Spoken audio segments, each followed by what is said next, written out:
নমস্কার, সকলকে স্বাগত আমার এই ছোট্ট একটা ইউটিউব চ্যানেলে। আমি হচ্ছে তোমাদের প্রিয় ড্রিম গার্ল। আজ কি জানো, আজ হচ্ছে জগদ্ধাত্রী পুজো। আর আমি প্রচুর এক্সাইটেড, কারণ আজ আমি মানে ক্লাস স্কিপ করে জগদ্ধাত্রী পুজো দেখবো। কারণ আমাদের ছুটি নেই জগদ্ধাত্রী পুজোয়, বুঝলে। শুধু দুর্গা পূজায় 5 দিন ছুটি ছিল, আর কালী পুজোয় 2 দিন ছুটি ছিল, আর গণেশ পুজোয় 1 দিন ছুটি ছিল। তারপর আমাদের যে এই পুজো হয় না, যে কী যে বলে, অন্যান্য জন্মাষ্টমীতেও ছুটি ছিল, কিন্তু অন্যান্য দিনগুলোতে তেমন ছুটি নেই। তারপর আমাদের যে বিশ্বকর্মা পুজো হলো সেটাতেও ছুটি ছিল না। তাই অনেকগুলো ছুটি আমি নেই, তো দ্যাটস ওয়াই, বুঝতেই পারছো। তো জগদ্ধাত্রী পুজোয় ছুটি নেই, তো আমি যাইনি তার জন্য। কারণ আজ ভালো লাগছে না, প্রতিদিন প্রতিদিন ক্লাস করি। তো চলো আমরা একটা দিন, নতুন একটা দিন শুরু করি। তাই আমি ব্রাশ নিয়ে নিয়েছি, ব্রাশ করার পর ব্রাশ করা হয়ে গেছে। তো দেখতে পাচ্ছ আমার লম্বা চুল, তাই না? এই কি করব বলো, সামলাতে তো পারছি না, এখন মনে হয় কাটতেই হবে। আরে আমার ওই মোটা সোটা শরীর নিয়ে ওঠা বসা করে না, সত্যি সত্যি অনেক কষ্টকর। তার মধ্যে যদি এই লম্বা চুল থাকে তাহলে বুঝতে পারছো কি রকম, মানে কি লেভেলের দুর্ভাগা দুর্ভাগা আমি, কি লেভেলের কষ্ট সহ্য করছি। তারপরেও তারপরেও যদি আমার ভগবান আমার উপর একটু করুণ দৃষ্টি জ্ঞাপন করে। তো দেখতে পাচ্ছ আমি নিয়েছি হচ্ছে বিটরুট জুস, নিয়ে সাথে বিটরুট সেদ্ধ করেছি, আদা আর আমলাটাকে জাস্ট মিক্সারে দিয়ে গ্রাইন্ডার করে নিয়েছি, ব্যাস। তারপর যে জুসটা হয়েছে সেটাই, এটাই খাওয়া ভালো। বিটরুটটাকে একটু মানে জলে 10 মিনিট ফুটিয়ে খাও। বিটরুট বলো, গাজর বলো, মূলো বলো, বা আলু ভেজে খাও। মাটির তলার জিনিসগুলো এরকমই অবস্থা। ওগুলোকে স্টিম করে খাও বা ভেজে খাও বা সেদ্ধ করে খাও, তোমাদের যেটা ইচ্ছা। তো সকাল সকাল বাজারে গিয়েছিলাম, তো সেখানে তেমন কিছু পাইনি। তো এই একটা জিনিস দেখাই, অসময়ে কাঁচা আম পেয়েছি। মানে নভেম্বর মাস, আর কিছুদিন পর ঠান্ডা হবে, তো মিষ্টি লাউ, মিষ্টি কুমড়ো সরি, আর কাঁচা আম পেয়েছি। কাঁচা আম পেয়েছি, তো বুঝতেই পারছো কি রান্না করব। বা রান্না করবো না, এটা আমি জাস্ট মেখে খাবো, আর কিচ্ছু না। তো কাল আলু সিদ্ধ খুব একটা বেঁচে গিয়েছিল, তো আমি এটাকে আলু সিদ্ধটাকে ভেবেছিলাম যে ডোসা বানাবো। তো সর্ষে, হিং আর কারি পাতা দিয়ে ফোড়ন দিয়েছিলাম। তারপর দিদি বললো না, ডোসা খাবো না, ডিম সেদ্ধ আছে, ভাত রান্না কর। তো দিদি বললো থাক, ভাতও রান্না করতে হবে না, ডিম ডিম দিয়ে ডিমের টেবিল বানাম। আমি তো ফার্স্ট টাইম ডিমের টেবিল বানাচ্ছি, আর তো ব্রেড ক্রাম্বস নেই। তো বাড়িতে ছিল সুজি, তো সুজি নিয়ে নিয়েছি, সুজিটাকে গুঁড়ো গুঁড়ো করে নিয়েছি। তারপরে একে কিনে নিলাম গুঁড়ো, ওই যে কুচনো শুকনো কাঁচা লঙ্কা, লবণ, তারপর শুকনো লঙ্কা, চাট মশলা, হলুদ, জিরের গুঁড়ো, আর নিয়ে নিচ্ছে হচ্ছে গরম মশলা গুঁড়ো, ব্যাস। আর হলুদটা তোমার, ওর হলুদটা অপশনাল, তোমাদের ইচ্ছে হলে দিও, না হলে দিও না। তো আমি হলুদটা দিলাম। দেখতে পাচ্ছ, চাট মশলা, জিরের গুঁড়ো আর গরম মশলার গুঁড়ো। তো এটাকে দিয়ে ভালোভাবে মাখতে হবে। আর হ্যাঁ, পারলে একটু সর্ষে তেল হাতে মেখে নিও, নয়তো শুকনো লঙ্কাটা না, কি হয় কি, অনেক সময় শুকনো লঙ্কা সোজাসুজি হাত দিয়ে দিলে না হাতটা জ্বলে যায়। তো দ্যাটস ওয়াই, তো বুঝতেই পারছো। তো শুকনো লঙ্কাটা মানে শুকনো লঙ্কা জিনিস ইউজ করো, প্লাস কাঁচা লঙ্কাটাও ইউজ করো, কারণ অনেকগুলো ডিম আর আলু তো অলওয়েজ মিষ্টি, তাই না? তো আমি ভালোভাবে হাতের মধ্যে আলুটা ছড়িয়ে দিয়েছি, তারপর ডিমটাকে দিয়ে দিলাম। এবার দেখতে পাচ্ছ, এটাকে ভালোভাবে পেটোর মতন মানে বল বল করে নেব। আগে ছোটোবেলায় আমরা কত মাটি দিয়ে খেলেছি, সেই জিনিসগুলো মনে পড়ে যাচ্ছে আমার। তবে আমি কারি পাতা দিয়েছি, তোমরা কারি পাতা দিও না। আমি ভেবেছিলাম যে দোসা বানাবো, সো দোসার জন্য ব্যাটার এই আলুটা কীভাবে ভেজেছিলাম, তো দিদির মুড চেঞ্জ হয়ে গেছে, সো বুঝতেই পারছো। আর শুধু আলু না দিয়ে তোমরা এটার উপর কিছু শুধু আলু না দিয়ে অন্যান্য কিছু এটার সাথে চালের গুঁড়ো একটু মিক্স করে নিও, যদি আলুটা বেশি মানে বেশি একটু হয়ে যায়, বেশি গাঢ় গাঢ় না হয়, একটু আঠা আঠা থাকলেই হলো, ব্যাস। এরকম যাতে হাতে উঠে আসে, এরকম অবস্থা। তো আমি একে একে করছি, দেখতেই পাচ্ছ। অনেকগুলো ডিম, ভাই এতগুলো ভাজবো, খাবে কি? বাড়ি গেলে কি দিয়ে দেবো, আর কি করব। উনি উনি কোনো কিছুতেই না নয়। মানে আমি যদি কালকের বাসি জিনিসটাও দিয়ে দিই না, উনি তাও খেয়ে নেয়। আর বেচারা মহিলা, আমি বলেছি না, ওনার ছেলেটা ক্যানাডায় থাকে, সরি মেয়েটা ক্যানাডায় থাকে, বড় ছেলেটা মারা গেছে, হাজব্যান্ড মারা গেছে।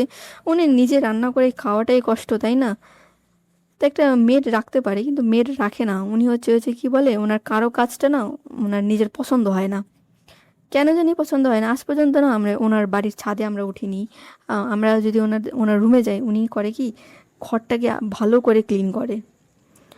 আই থিঙ্ক উনি জার্মোফোবিক, কিন্তু জার্মোফোবিক হলেও তো ভাই ছাড়ো এদের কথা। তো আমি এটাকে আবার আহ, ডিমের গোলাগুলোকে একে একে যে কর্নফ্লাওয়ারের জলে ডুবিয়ে নিচ্ছি আর করে নিচ্ছি। আর এই সুজির গুঁড়োটাকে অল্প অল্প করে মেখে নিচ্ছি, বেশি না, ভালো করে মাখতে হবে। নয়তো যে গরম তেল হওয়া পর্যন্ত একে একে ঢেলে দিয়ে দেবে, একে একে দিয়ে দেবে। দেখেছো, ফ্রিজে রাখার দরকার নেই, যদি তোমার কাছে সময় থাকে তাহলে ফ্রিজে রেখে দিও।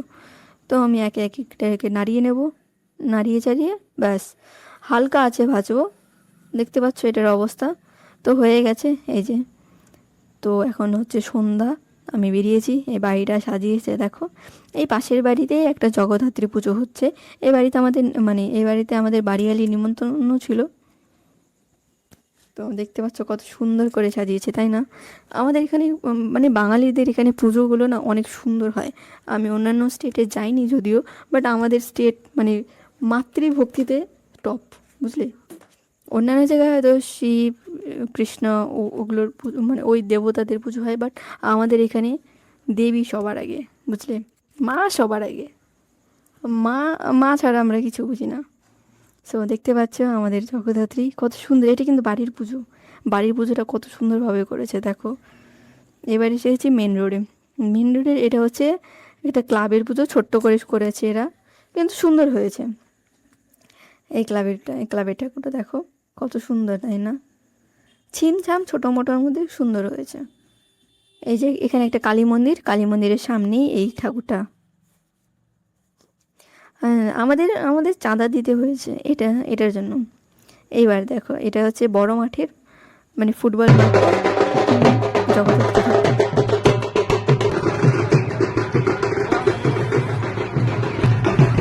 দেখতে পাচ্ছ এই জায়গাটা এখানে খেলা হবে, নাচ গান, মিউজিক্যাল চেয়ার, ফুচকা খাওয়ার কম্পিটিশন, অনেক কম্পিটিশন হয়। আমি এখানে একবার আসতে চেয়েছিলাম, বাট বুঝতেই তো পারছো আসলে ভাই ভীষণ খারাপ লাগে। কারণ এই যে বাচ্চাদের জিনিসগুলো, আমার এগুলোতে উঠতে খুব ইচ্ছা করে। এই কী যে বলে এগুলো, কি আমি জানি না, এটাতে ওঠার খুব ইচ্ছা ছিল। ভাই আমার ওজন মাত্র 62 কেজি, ওঠা তো যাওয়াই যেতে পারে, তাই না? কিন্তু ওরা বললো না, 10 বছরের ওপরে কাউকে ওঠানো যাবে না। এই দুটোতে ওঠানোর খুব ইচ্ছা আমার ভাই। ছাড়ো এদের কথা। এই যে ভেতরে ঠাকুরটাকে দেখো কত সুন্দর, তাই না? একদম সাদা ফোম দিয়ে মানে সাদা শোলা দিয়ে ওনার গয়না বানিয়েছেন। এটাই ভালো, সাদা শোলা দিয়েই মাকে সবচেয়ে সুন্দর লাগে।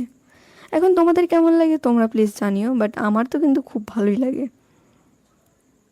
দেখো প্রসাদ আছে, সব আছে। তোমাকে দেখি চোখ ভরিয়ে। এই তো চলে এসেছি এবার মেলায়। দেখি মেলায় কি কি আছে, পছন্দ হলে নেব, নয়তো ছেড়ে দেবো।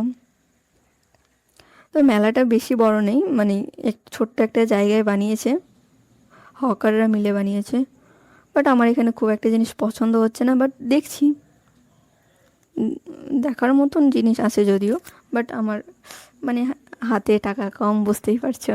তো হাতে টাকা কম থাকলে সব জিনিসই মানে কোনো জিনিসই পছন্দ হয় না। তো দেখতে পাচ্ছ চুড়ি, বাট এই চুড়িটার দাম বলছে 200 টাকা। আমি বললাম না থাক, লাগবে না আমার। তারপরে কাকু অন্যান্য চুড়িগুলো দেখাচ্ছে যে এগুলো নাও, এগুলো 150 টাকার মধ্যে হয়ে যাবে। আমি বললাম না থাক কাকু, ছেড়ে দাও, আমার পকেটে টান আছে। তারপর আরও অনেক কিছু বললো ঠিক আছে দেখো যদি পছন্দ হয়। হ্যাঁ এবার এসে গেছি ভালো জায়গায়। দেখতে পাচ্ছ এটা হচ্ছে পাপড়ি চাট। আমার কাছে 200 টাকা আছে, 60 টাকার পাপড়ি চাট খেয়ে বাড়ি চলে যাবো ব্যাস। তো আঙ্কেলটা সাজাচ্ছে 2 প্লেট পাপড়ি চাট, মানে 1 প্লেট 60 টাকা করে। সো আমার দিদি খেয়েছে আর আমি খেলাম, ব্যাস আর কিছু না। তবে ভালো বানিয়েছিল পাপড়ি চাটটা। তো প্রথমে আমার মাথা ঘুরে গিয়েছিল যে 60 60 পার প্লেট, কারণ আমাদের ওখানে 40 টাকা করে বিক্রি করে। আমার ঠিক আছে ছাড়ো, ও জগদ্ধাত্রী পুজো ওদের একটা উৎসব আছে, উৎসবের মধ্যে ওরা ওরা লাভ করবে না তো কারা করবে, তাই না? আহ, তো খাওয়া দাওয়া করে চলে যাব। কাকু তাড়াতাড়ি করো, তাড়াতাড়ি বানাও। আমার মনে হয় এই কাকুটা নতুন দোকান খুলেছে, কারণ ওনার হাতে খুব একটা স্পিড নেই। ছাড়ো, প্রথমবার বানাচ্ছে করুক, ওনার মতন সময় নেই, আমাদের হাতে অঢেল সময় আছে। তো আমাদেরটা বানানো হয়ে গেছে, খেয়ে দিয়ে জাস্ট চলে যাব। আবার চলে এসেছি এই যে এই জায়গাটায় খেলনার, আমার খেলনার দোকানটা না খুব ভালো লাগে। আর নিয়ে নিলাম একটা রোল, আর রাতে খুব একটা কিছু খাওয়া হবে না, এই রোল তারপর চাউমিন নিয়ে নিয়েছি। তো রোলটা নিয়েছিল 50 টাকা, আর চাউমিনটা নিয়েছিল 30 টাকা, হাফ প্লেট চাউমিন। আমি আর দিদি এক ফুল প্লেট নিয়েছি। তো এবার বাড়ি চলে এসেছে, এবার বাড়ি এসে দেখাচ্ছি আমি আমার ভোগে কী জমা দিয়েছিলাম, মানে জগদ্ধাত্রীর জন্য পুজোর জন্য ভোগ দিয়েছিলাম। তো সেই ভোগের প্রসাদটা ফেরত দিয়ে গেছে। তো এটা হচ্ছে মানে সিন্নি, মানে গোলা চাল, গোলা দুধ, আর দুধ পাউডার, চাল, চিনি, কাজু বাদাম, কিশমিশ এগুলো দিয়ে বানিয়েছে। আর এটা হচ্ছে মুড়ি। আর এটাও একটা বাড়ির পুজোতে বলেছিলাম, একটা বাড়িতে পুজো হয়েছিল, ওই বাড়ির পুজোতে আমরা এগুলো দিয়েছিলাম। আর দিয়েছিলাম দুটো মিষ্টি, দুটো প্যাড়া, এগুলোই দিয়েছিলাম আমরা, দেখতে পাচ্ছ। হ্যাঁ, এই মুড়িটা নিয়েছি আমি নিজে, কারণ ওই সিন্নির সাথে না এই মুড়ি দিয়ে খেতে ভালো লাগে। আর ফল দিয়েছিলাম, গোটা ফল, ওরা কেটে দিয়ে দিয়েছে আমাকে। ভালোই করেছে, গোটা ফল দাও আর ওরা কেটে সবাইকে অল্প অল্প করে দিয়ে দেখতে হয় না, ওটাই ভালো। আমরা ওদের বাড়িতে গিয়েছিলাম, এই টোটাল 5টা করে মিষ্টি দিয়েছিলাম, মানে 5টা রসগোল্লা আর 5টা প্যাড়া। তো দুটো ফেরত দিয়েছে, ঠিক আছে, অসুবিধা নেই। ওরাও তো আবার প্রসাদ বিতরণ করবে না, তো এখান থেকে অল্প অল্প নিয়ে করেছে, ভালো করেছে, আমার তো ভালোই লেগেছে। তো এইটা হচ্ছে রাতের ডিনার, এখন ঠিক 12টা বাজে, বুঝতে পারছো, তো খিদে পেয়েছে আমার। তো আজকের জন্য এই পর্যন্ত, ভিডিওটা